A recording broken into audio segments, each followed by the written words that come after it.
Today we're going to be in 1 Kings chapter 20 today, and I am reading in the car today, my wife's car. Now Ben-Hadad, the king of Syria, gathered all his forces together. 32 kings were with him, with horses and chariots. And he went up and besieged Samaria and made war against it.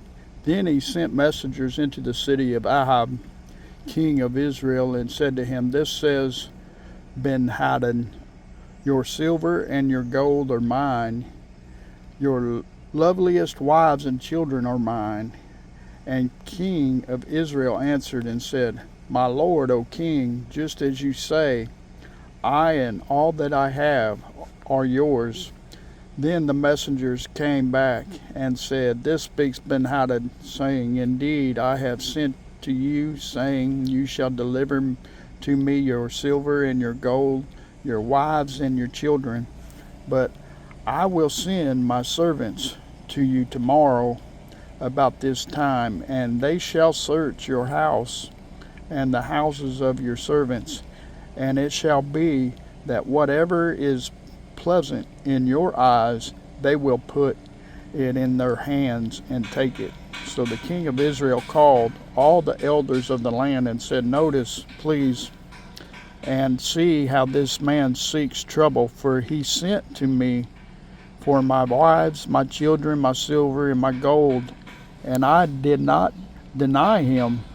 And all the elders and all the people said to him, "Do not listen or consent." Therefore he said to the messengers of Ben-Hadad, "Tell my lord the king all that you sent for to your servant. The first time I will do, but this thing I cannot do." And the messengers departed and brought back word to him. Then Ben-Hadad sent to him and said, "The gods do so to me, and more also, even if dust is left of Samaria for the handful for each of the people who follow me." So the king of Israel answered and said, "Tell him, let not the one who puts on his armor boast like the one who takes it off."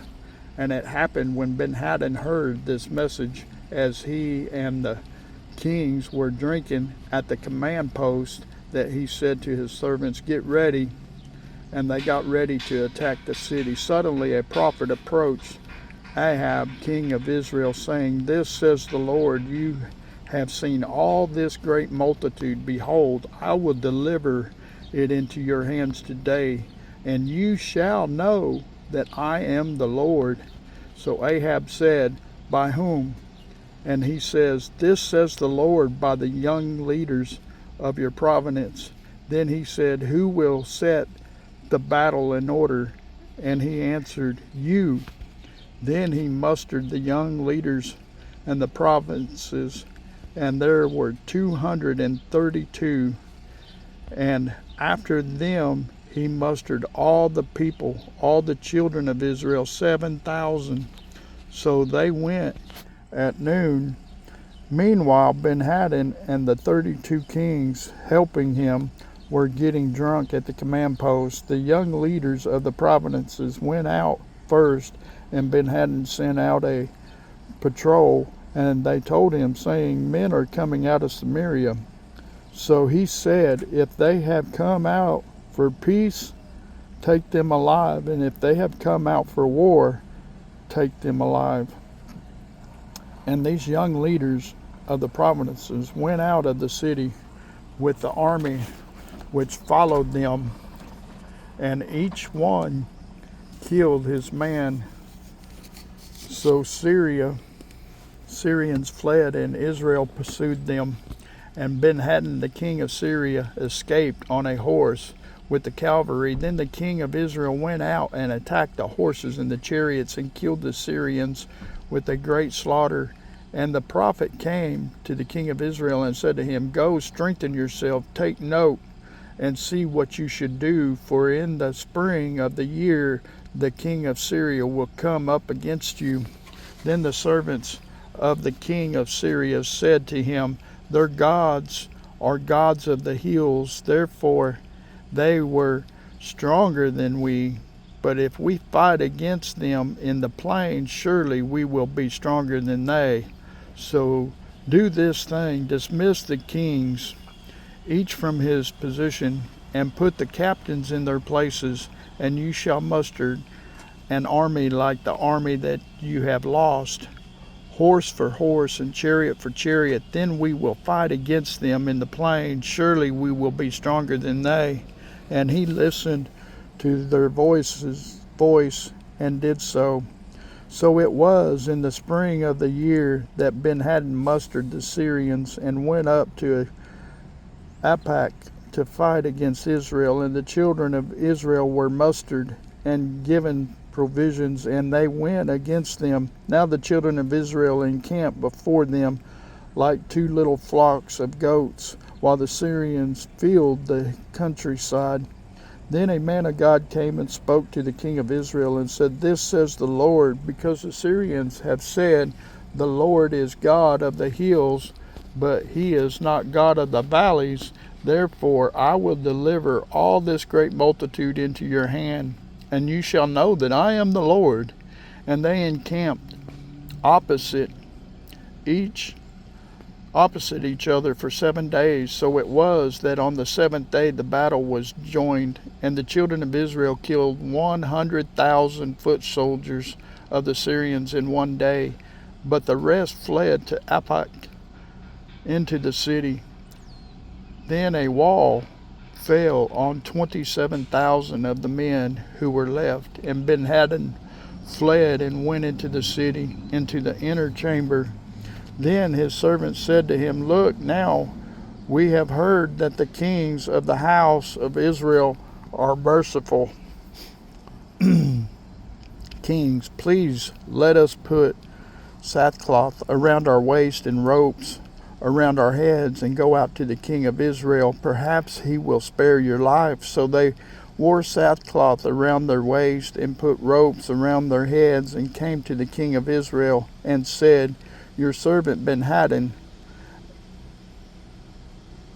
says, Please let me live. And he said, Is he still alive? He is my brother.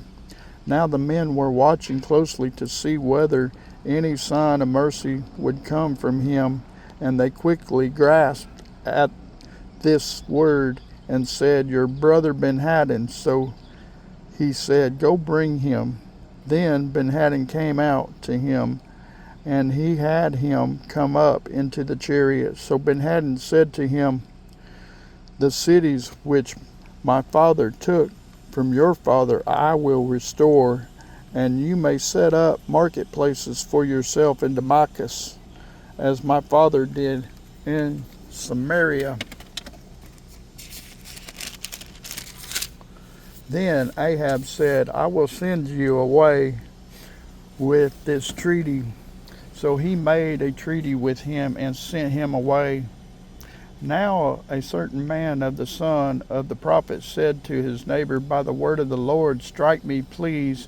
And the man refused to strike him. Then he said to him, Because you have not obeyed the voice of the Lord, surely as soon as you depart from me, a lion shall kill you. And as soon as he left him, a lion found him and killed him.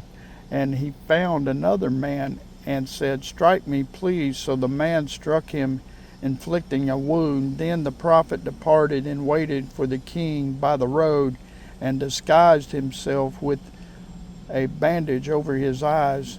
Now as the king passed by, he cried out to the king and said, Your servant went out into the midst of the battle, and there a man came over and brought a man to me and said, Guard this man.